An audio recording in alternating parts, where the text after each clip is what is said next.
राष्ट्रीय कायस्थ महापरिषद आगामी 21 व 22 दिसंबर 2024 को कानपुर में राष्ट्रीय कायस्थ महासमागम का आयोजन कर रहा है। इस वृहद समारोह में देश के कोने कोने से और विदेश से लगभग 3000 कायस्थ शामिल होंगे। यह समारोह कानपुर के रेलवे ग्राउंड साकेत नगर में आयोजित किया जा रहा है। महापरिषद के अध्यक्ष मयंक श्रीवास्तव ने बताया कि इस कार्यक्रम का उद्देश्य हजारों कायस्थों को एक छत के नीचे लाकर उन लोगों को दिखाना है जो हमसे हमारी संख्या पूछते हैं। ऐसे लोगों से यह भी कहना है कि वे स्वयं गिनकर बताएं कि हमारी संख्या कितनी है।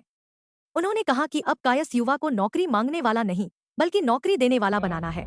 एक कायस्थ समागम कानपुर में हो रहा है जो कि 21-22 दिसंबर को है और ये बहुत बड़ा आयोजन किया जा रहा है। इसमें जो अनएम्प्लॉयड बच्चे हैं, चाहे हमारे जात के हों चाहे किसी भी जात के हों, उनको हम लोग वहाँ पे लोन की सुविधा भी करा रहे हैं और नए नए मतलब क्या बिजनेस कर सकते हैं इसका संज्ञान भी दिया जाएगा वहाँ। सर, कानपुर में कराने के लिए कोई विशेष? हाँ, ऐसा है कि अब लखनऊ में हो चुका है एक समागम, अब कानपुर में होगा। अभी 15 तारीख को बरेली में है समागम जहाँ मैं जाऊँगा। इसके बाद 22 तारीख को बॉम्बे में है कायस्थ समागम। तो सर, क्या आपके संगठन के माध्यम से सब संगठनों ने मिल के ये कार्यक्रम किए हैं। सर, कानपुर में कितने बच्चे इकट्ठा होने की उम्मीद है? करीब आप समझो कि 2000 के आसपास वहाँ बच्चे रहेंगे। बाकी तो जो लोग हम लोग रहेंगे, लखनऊ से भी हम लोग जाएंगे, आसपास के ज़िलों से भी जाएंगे।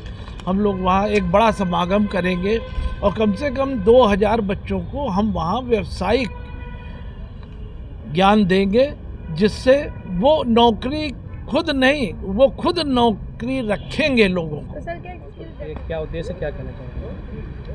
हमारा उद्देश्य ये है कि हम अपनी संस्था के द्वारा जो हम पूरे भारतवर्ष में एक लौ जलाना चाहते हैं कि बच्चे बेरोजगारी की तरफ बेरोजगारी से ना देखें, खुद स्वयं अपना व्यवसाय करें, खुद अपना कार्य करें और अपनी बेरोजगारी दूर करें तथा जो बेरोजगार लोग हैं उनके साथ जोड़ के या उनको एम्प्लॉयमेंट दे के वो रोजगार की सुविधा में। इंजीनियर मयंक श्रीवास्तव जी हैं, वो 21-22 को वहाँ प्रोग्राम कर रहे हैं। हमारी संस्था का प्रोग्राम बरेली में होने जा रहा है, राकेश कुमार सक्सेना जी कर रहे हैं। वहाँ पे हमारी संस्था के जिला अध्यक्ष हैं वो, वहाँ भी करीब 5000 कायस्थों के आने की उम्मीद है और यहाँ तो हमारी 5000 से ऊपर की संख्या रहेगी कानपुर में। किस तरह के नौजवानों को काम देने की बात कही जा रही है? बेरोजगारी के लिए जो लोग परेशान हैं कि उनके पास रोज़गार नहीं है, तो उनको हम रोज़गार मुहैया कराएंगे। हमने वहाँ पे बहुत बड़ा सारी इंडस्ट्रीज़ वालों को बुला रखा है जो कि समझाएंगे कि कैसे कैसे आप रोज़गार लगा सकते हो, छोटे उद्योग लगा सकते हो और उसके लिए वहाँ बैंक भी के लोग भी रहेंगे जो कि लोन प्रोवाइड करेंगे। ये व्यवस्था करिए।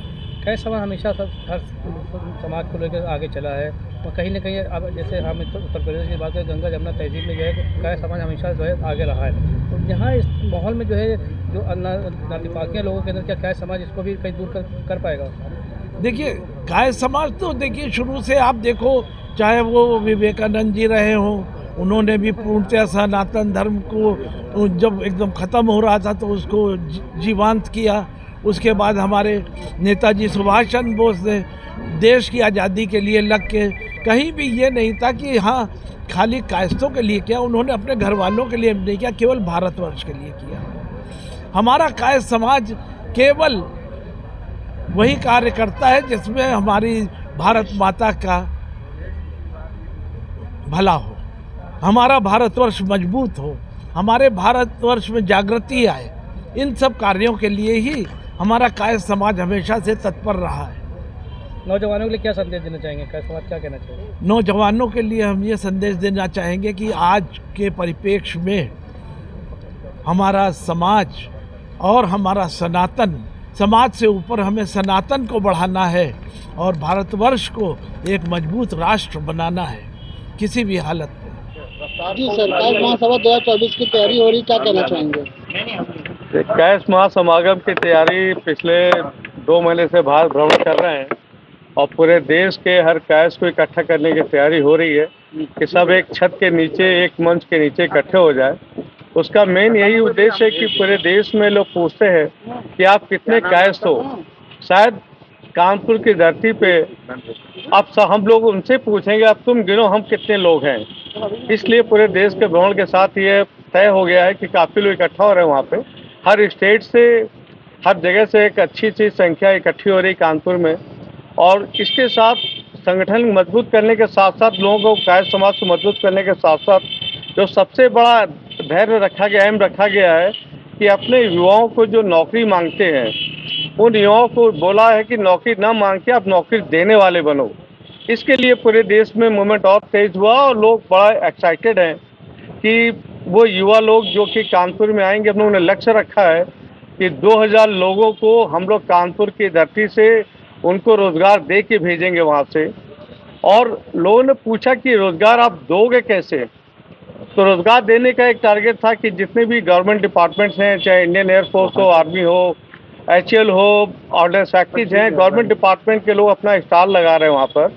उस स्टॉल लगाने के बाद हम लोग, बैंक भी स्टॉल लगा रही है, हम लोग वहाँ पे अपने वर्कशॉप में अभी युवाओं को हम लोग ट्रेन करेंगे और करने के बाद उनको हम लोग ऑर्डर्स को जनरेट कराएंगे।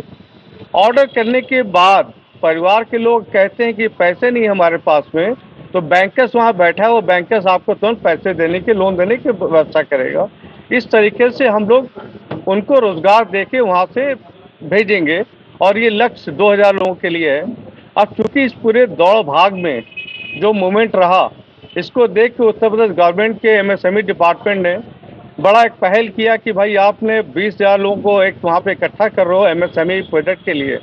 तो उन्होंने कल अपना एक कन्फर्मेशन दे दिया कि हम MSME के उन युवाओं के लोगों को जो रोज़गार करना चाहते हैं और महिलाएं जो रोज़गार करना चाहती हैं, हम 500 लोगों को वहाँ पर सिलाई मशीन को वितरण करेंगे और 5 लाख रुपए तक मुख्यमंत्री युवा उद्यमी के उस तत्वाधान में हम 5 लाख रुपए तक उन सभी युवाओं को वहाँ पे वितरण करेंगे जो व्यापार करने के लिए तैयार रहेंगे। तो ऐसी दौड़ भाग, ऐसी मेहनत से ये सार्थक पता लगा कि कम से कम हमारे उत्तर प्रदेश गवर्नमेंट ने भी इस पर विचार करना शुरू किया है। तो इस तरीके से उन रोजगार देना, एक संगठन के माध्यम से आगे बढ़ाना, ये शायद हम लोग की सबकी एक पहली पहल है कि किसी भी संगठन ने आज तक इस तरीके का मुहिम नहीं छेड़ा है जिसमें कि वो रोजगार कैसे दें। आज देश में सबसे ज़्यादा दिक्कत हम लोगों को रोजगार की है। हम नौकरी की बात करते हैं, नौकरी है नहीं, तो उसके लिए हम रोजगार दे के आगे बढ़ेंगे, ये मेन उद्देश्य है। Thank you.